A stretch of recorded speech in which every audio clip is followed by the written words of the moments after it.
What is up YouTube? J'espère que vous allez bien. Je pense qu'il y a beaucoup qui attendaient cette vidéo Pensée tubulaire et ceux qui ne l'attendaient pas, bienvenue dans cette nouvelle vidéo Pensée tubulaire de Rodrigue. Vidéo où je fais un peu le bilan sur ce qui s'est passé au cours des derniers jours, des grands événements de ma vie. C'est un peu les vidéos checkpoint de ma chaîne, entre les vidéos de la salle de sport ou les micro-trottoirs, etc.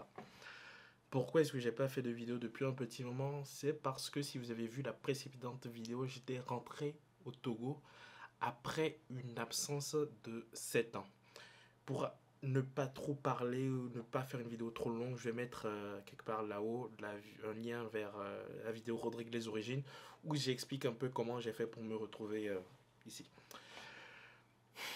7 ans sans être rentré au Togo, 7 ans sans avoir vu mon père, 3 ans sans avoir vu ma mère. Parce que ma mère était venue pour la naissance de mon neveu. C'était un voyage très, on va dire, instructif et plein de remontrances. Pas tant de remontrances, mais plutôt plein de conseils, on va dire. Disons que le fait d'avoir été absent pendant 7 ans a créé une sorte de déphasage entre moi et entre celui que j'étais avant. Ou plutôt une sorte de déphasage entre ici et là-bas, ou entre la vision du monde ici et la vision du monde là-bas. Déjà que j'étais pas très ancré au Togo avant de partir, du fait de peut-être mon éducation, ou du fait que je ne sortais pas, que j'étais pas forcément proche de Togolais, ou que bref, beaucoup de choses ont fait que je n'étais pas forcément déjà très ancré. Mais le fait d'avoir été absent pendant 7 ans m'a vraiment éloigné en fait des réalités de mon pays. Ce qui fait que je me suis retrouvé dans une situation où peut-être certaines actions que j'ai menées au cours des surtout 3 dernières années avec ma chaîne YouTube peuvent être énormément en contradiction avec les réalités de mon pays. C'est très compliqué parce que au fur et à mesure que je grandis, ça j'étais déjà comme ça même avant de rentrer au bled, mais au fur et à mesure que je grandis, je me rends compte que ma perception du monde diffère, ou plutôt ma perception de ce que les autres me disent diffère. Avant c'était très binaire, j'acceptais ou je refusais ce qu'on me disait, mais maintenant c'est devenu beaucoup plus ouvert. Je sais pas pourquoi, peut-être à cause de mes lectures, à cause de l'expérience, à cause de l'âge, je sais pas. Mais maintenant qu'on me parle, j'ai tendance à, à écouter et à tirer le bon plutôt qu'à tirer des conclusions hâtives. Bref, il y a eu énormément de discussions entre moi et ma famille pour essayer de me recadrer. Et il y a un petit truc qui me dérange peut-être, c'est le fait de savoir si celui que je suis actuellement, c'est celui qui a été formé, modelé par ma famille, ou c'est celui que je suis réellement. Je pense que ce qui a fait que j'ai énormément changé, c'est probablement, encore une fois, le fait d'avoir été détaché des réalités du pays, parce que il y a une grande différence entre le Togo et la France. Ça, par exemple, c'est une route quand il pleut au Togo, il y a de l'eau partout, il y a des gens je vais pas dire qu'ils souffrent, si, ils souffrent. La vie est extrêmement précaire et j'ai de la chance d'être né encore une fois dans ma famille. Et, et aussi, l'autre parallèle, c'est que pour ceux qui vont regarder la vidéo Rodrigue les origines, pour ceux qui la regarderont pas, un petit résumé, j'ai fini premier de mon pays au bac. Et par rapport à ça, en fait, ça m'a un peu créé un statut que je ne voulais peut-être même pas. C'est celui de référence, en fait, dans ma famille. Tout le monde dans ma famille me voit comme le génie, le héros, le mec qui porte tout sur ses épaules, j'ai l'impression. Et je suis le seul garçon de mon père, ce qui fait que j'ai aussi énormément de responsabilités que je n'ai jamais vues, en fait, que je n'ai jamais prises en compte et qui m'incombent. Ce ne sont même pas des responsabilités que j'ai choisies, et je me demande si je peux décider de me délaisser de ces responsabilités ou pas. Dans tous les cas, ça amène beaucoup de réflexion, ça amène à me demander ce que je veux réellement. Et d'ailleurs, en prenant ma douche, je me suis rappelé de ce que je voulais faire quand j'étais petit. Et si vous voulez savoir ce que je voulais faire quand j'étais petit, abonnez-vous et activez les notifications pour voir dans la prochaine vidéo Pensée tubulaire qu'est-ce que je voulais faire quand j'étais petit. Quand j'y ai pensé, je me suis dit, mais en vrai, j'étais con quand j'étais gamin. Mais en même temps, c'est vraiment ce que je me rends compte que j'ai envie de faire. Et je sais pas exactement comment je vais faire. Après, c'est un truc tout simple, hein. Mais c'est juste que quand j'étais petit, je kiffais la thune, je kiffe toujours la thune.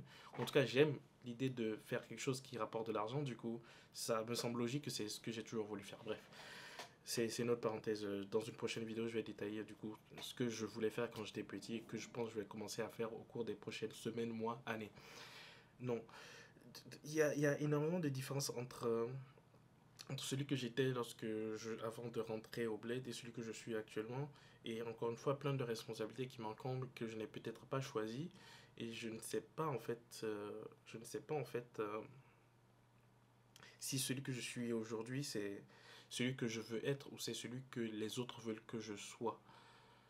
Encore une fois, j'entends les conseils qu'on me dit qui sont fondés par rapport, par exemple, tous les trucs autour des stéroïdes. C'est tout à fait normal que ce soit dangereux pour la santé et que mes parents veulent que je vive longtemps. Du coup, c'est tout à fait normal qu'ils s'inquiètent lorsque je prends ce genre de truc pour quelque chose qui ne rentre, qui est peut-être mal vu, encore une fois, encore par rapport au fait que j'ai fini premier de mon pays au Togo. Donc, les gens me voient plus comme quelqu'un qui, là-bas, je suis considéré comme quelqu'un qui pourrait être ministre. Est-ce que vous voyez la différence entre la façon dont ils me voient là-bas et la façon dont je suis ici? Ici, je suis rien, je suis une merde. Alors que là-bas, je suis quelqu'un. Et c'est ça en fait. Imaginez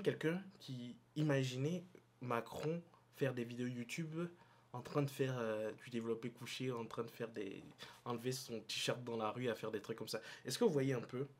Du coup, c'est un peu ce que les gens là-bas voient en fait. Ou ceux qui ont accès à ma chaîne YouTube ont vu. Ils voient un ministre, un président faire des trucs de bas étage. Je mets entre guillemets de bas étage parce que même moi je ne considère pas ça comme des trucs de bas étage. Mais c'est ce qu'ils voient en fait. Ils ont peut-être une vision assez péjorative du bodybuilding, du sport, la musique, de tous les trucs qui ne requièrent pas des talents intellectuels. Ce qu'ils considèrent que je possède.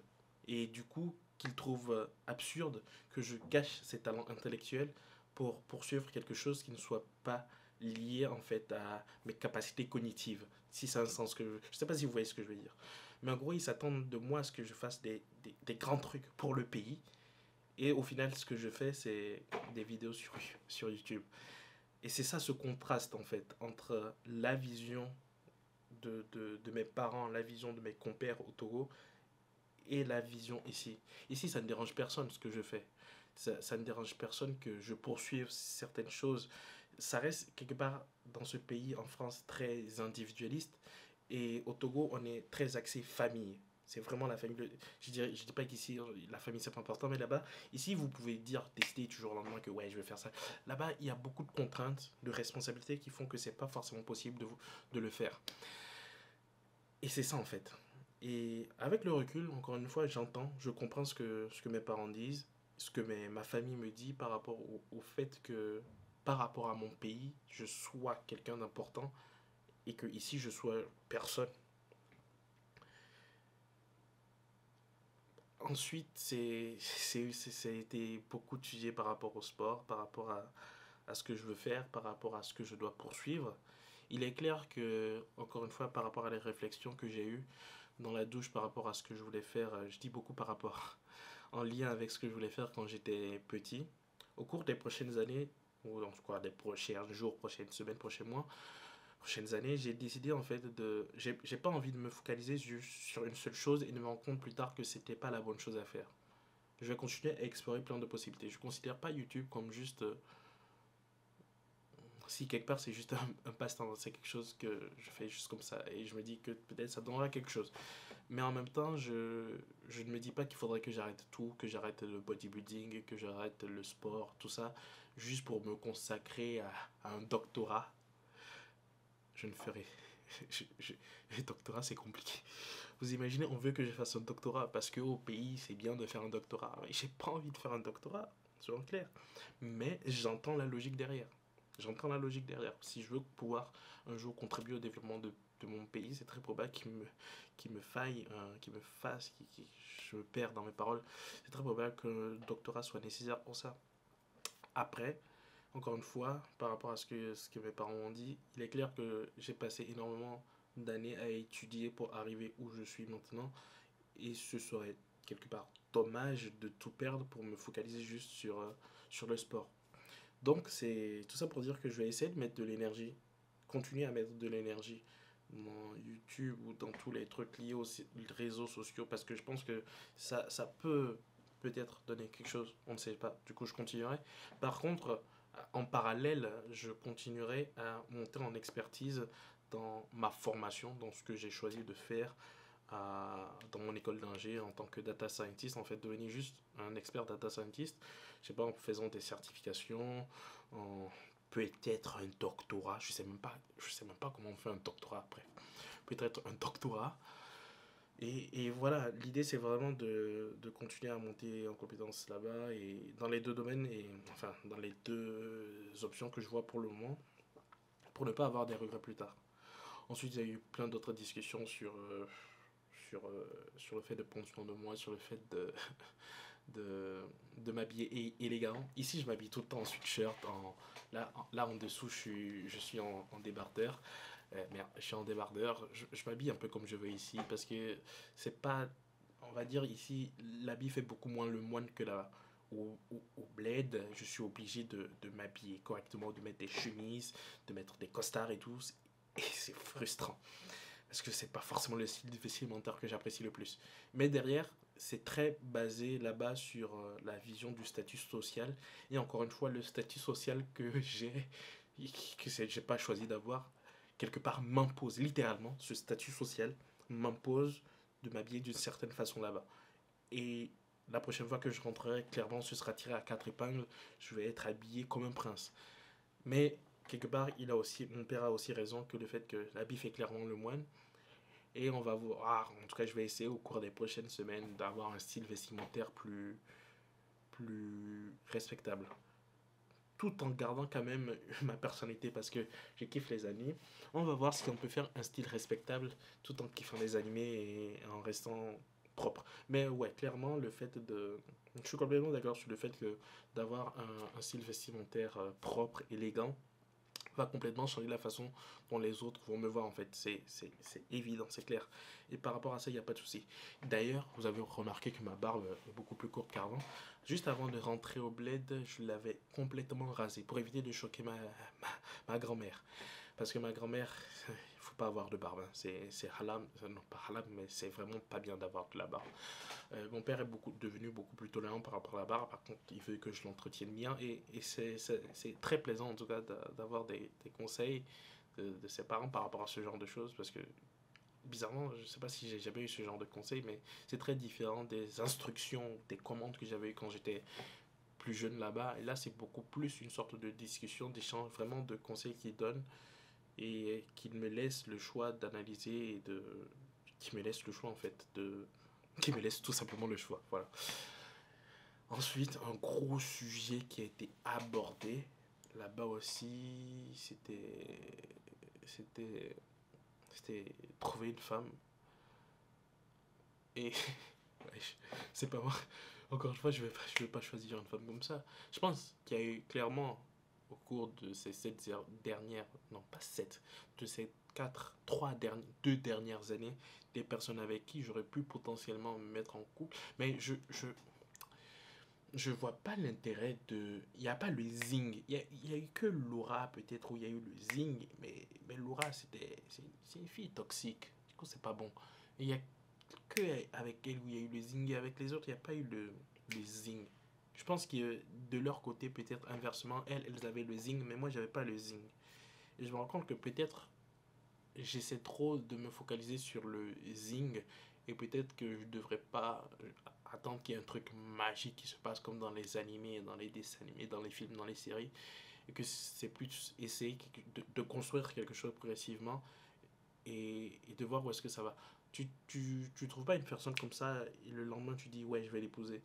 Tu commences à la côtoyer et peut-être au bout de, je sais pas, 3 mois, 6 mois, je sais pas, vous êtes casual, vous n'êtes pas vraiment sérieux ensemble et peut-être à partir du moment où vous devenez sérieux, vous passez 2 3 ans, 4 ans, 5 ans, 6 ans ensemble, là vous décidez de vous marier, d'avoir des enfants, etc.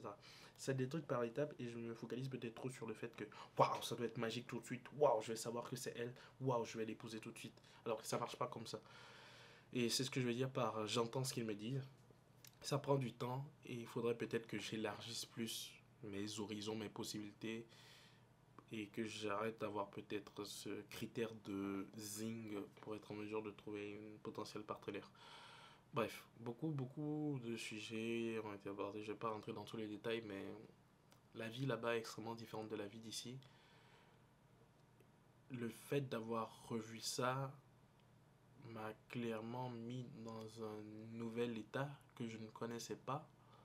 Je suis devenu beaucoup plus... Je sais pas si c'est la fatigue ou si peut-être que je vais redevenir comme, un peu comme avant, mais je me sens beaucoup plus calme, posé, réfléchi, adulte. Tout simplement peut-être à cause du fait que j'ai j'ai en face de moi certaines responsabilités que je n'avais pas avant, qui font que ça m'impose en fait un certain statut ou une certaine stature, une certaine posture en fonction de en face de tous les obstacles et de tout ce que j'ai à faire face en fait.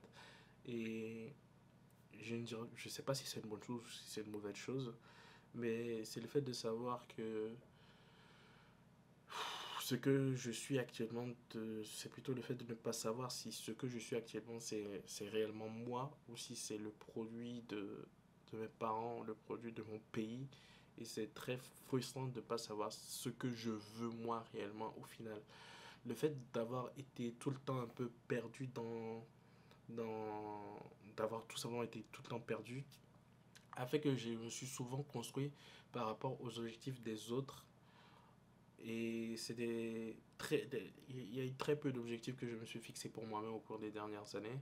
Et le fait d'avoir un peu nagé sans vision a fait que j'ai beaucoup absorbé toutes les informations que je prenais de tous les côtés. Je suis extrêmement malléable et c'est ce qui se passe encore. Hein. Après mon retour au bled, je me rends compte encore une fois que j'ai énormément changé.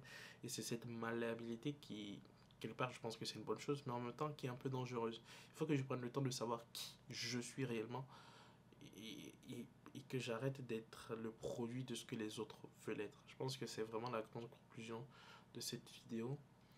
C'est de savoir qui est-ce qu'on est réellement. Et le meilleur moyen de savoir qui est-ce qu'on est réellement, c'est de retourner d'où est-ce qu'on vient réellement. Après, il ne s'agit pas forcément de retourner dans son pays natal si on est étranger. On peut être très bien originaire on peut très bien ne pas avoir quitté une ville ou quelque part, mais c'est vraiment essayer de se reconnecter avec ce qu'on était quand on était plus jeune pour savoir ce qu'on est réellement et c'est ce que je compte essayer de faire pour arriver à trouver la réponse à qui est-ce que je suis. Et peut-être que même cette réponse arrivera dans une dizaine, vingtaine, trentaine d'années.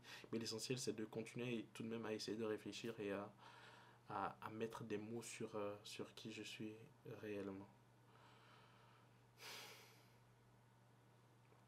C'était une longue vidéo. Je racontais un peu tout et n'importe quoi.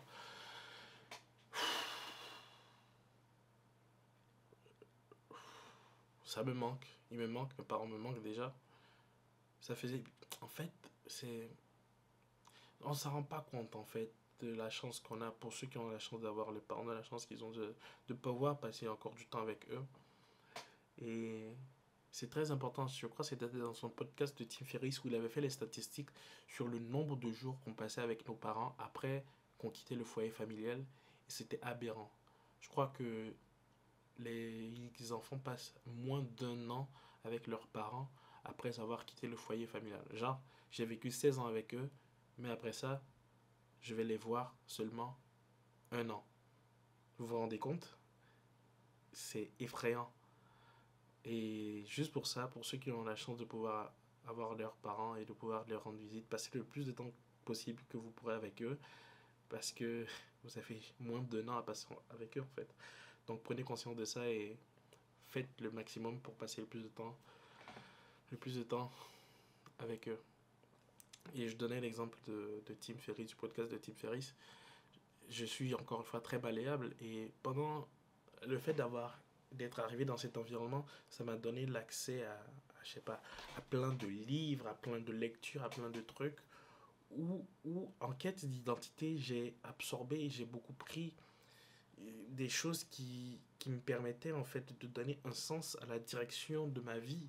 Et dans ce sens-là, je me rends compte que c'est pas forcément bien, ou peut-être que c'est bien, c'est pas bien, mais j'ai acquis énormément de connaissances sur, encore une fois, le fait de savoir que c'est ma vie et que c'est pas aux autres de m'imposer ce que j'ai à faire. Je suis extrêmement convaincu que c'est pas à quelqu'un de décider ce qui est bien pour moi, c'est à moi de décider de le faire. Toutefois, je pense que je me suis beaucoup trop ancré dans cette pensée-là, en oubliant le fait que les autres, nos parents, les personnes plus âgées, ont beaucoup plus d'expérience que nous. S'ils disent certaines choses, c'est qu'il y a forcément une base logique derrière parce qu'ils ont plus d'expérience.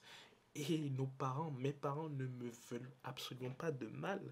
Et dans le sens qu'ils ne me veulent pas du mal, ils ne me donneront pas de conseils pour me faire du mal en fait. Tout ce qu'ils veulent, c'est que moi j'ai la meilleure vie possible. Et qu'est-ce que je peux demander d'autre que des parents qui veulent que j'ai la meilleure vie possible? Et la meilleure chose que je puisse faire, c'est être à leur écoute et essayer d'appliquer le maximum de leurs conseils. Je dis pas que je pourrais appliquer tous leurs conseils, mais d'essayer d'appliquer le maximum des conseils.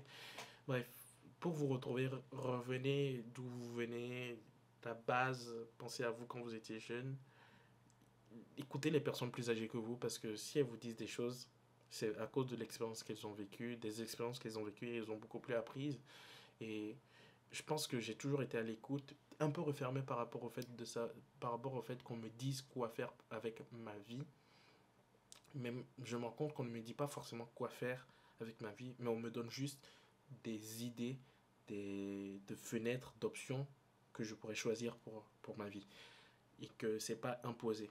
Et j'apprécie beaucoup le fait qu'on continue à guider